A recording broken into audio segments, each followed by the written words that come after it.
So check-in number one is coming next week, Monday or Tuesday, depending on what block you have for me. So I'm going to give you a little bit of advice on how to prepare for this quiz. So, the motivation behind it is for me to see how well you're learning this information and for you guys to see how that you're doing, okay?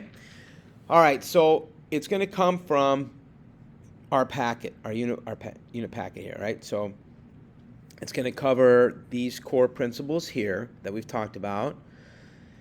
And I'm just going to give you various questions. A lot of the questions are like what we've done in class, just different versions of them. Okay? And let's just talk a moment about all this. So, yes, there might be a question or two about when we were getting this background information, where this word economics came from, and we wrote down a couple of definitions here, like a textbook definition here, and that we also learned that economics is, really the study of human behavior. Okay, coming back up here, we talked about oikonomos, how in modern day English it's basically, there's two ways to look at it now: how people run their households, the decisions they make to use their resources, and you can apply that to the national level too, like a government. Okay. And then we got into some things. I might have a question or two about this situation, this challenge you guys had. Okay, I might ask you about it. Definitely, we're going to talk about core principle one, people must choose. We wrote down here that this was scarcity. That is the basic economic problem, because in our world, we do have unlimited wants and needs. Remember, we were reading that here, that if we were to each make a list, it would just be a list of items that we couldn't possibly hope to obtain in our lifetime. For example, number one for me would be Liverpool Football Club. Number two, Green Bay Packers. There's no way I'm ever going to own those. Okay? So we have unlimited wants and needs, but we have limited resources. And because of this, we have to make choices, right? So that's this first core principle.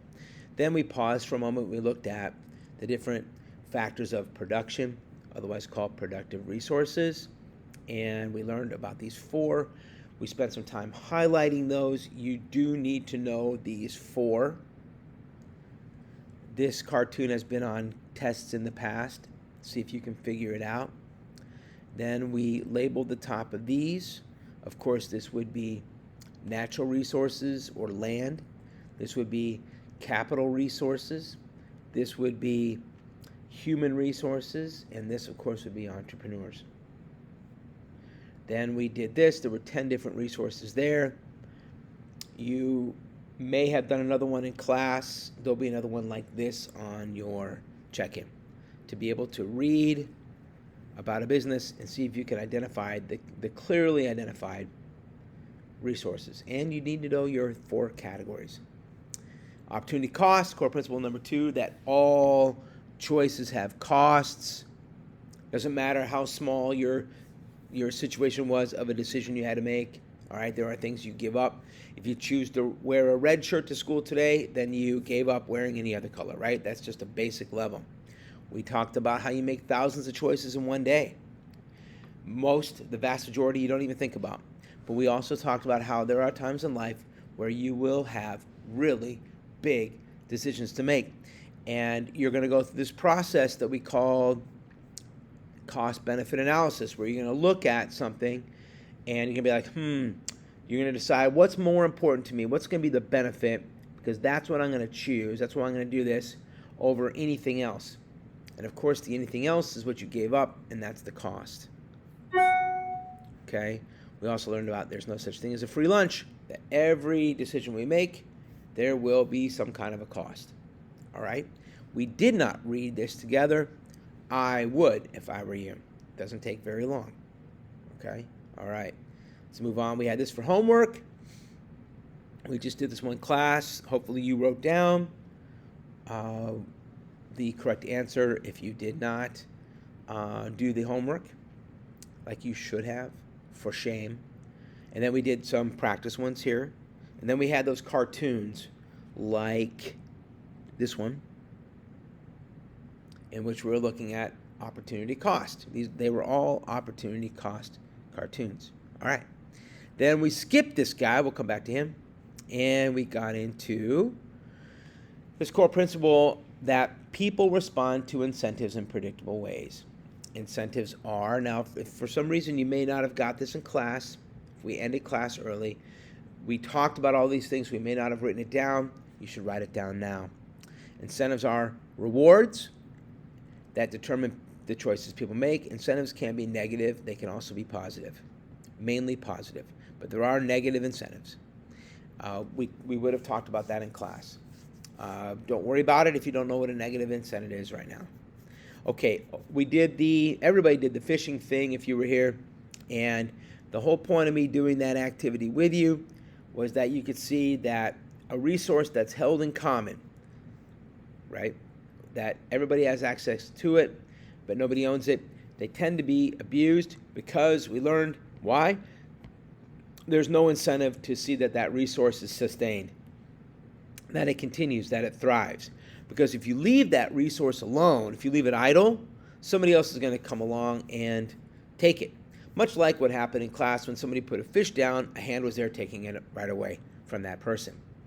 So this is the tragedy. Those kind of situations where, like fish or tigers, we watched the video, or bison, resources that were once held in common, that they were just there, nobody really owned them, they were abused. And so what we learned was that if we have a chance to give people some incentives to own those resources, they end up taking care of them more. And that video showed it that we watched in class about the bison thriving, rhinos coming back. They even mentioned elephants and, of course, the tigers. Yes, these are nasty pictures. These are areas of places that no one truly really owns individually. You know, government park, might be public bathroom, river in a certain area. And typically you see these messes because nobody has an incentive to take care of them. Okay? And so we wrote down our tragedy of the commons. When something like a resource, like fish, is held in common, that's what we were writing down, it tends to be abused and misused. No one has an incentive to see that the resource thrives, because if left alone, somebody else will just take it. Okay? Again, why do we have millions of chickens and so few tigers? Well, because with chickens, people own them. There's an incentive to make them grow. They sell them for food. People eat chickens. Other people want chickens because they want to have eggs, things like that. So there's millions of them.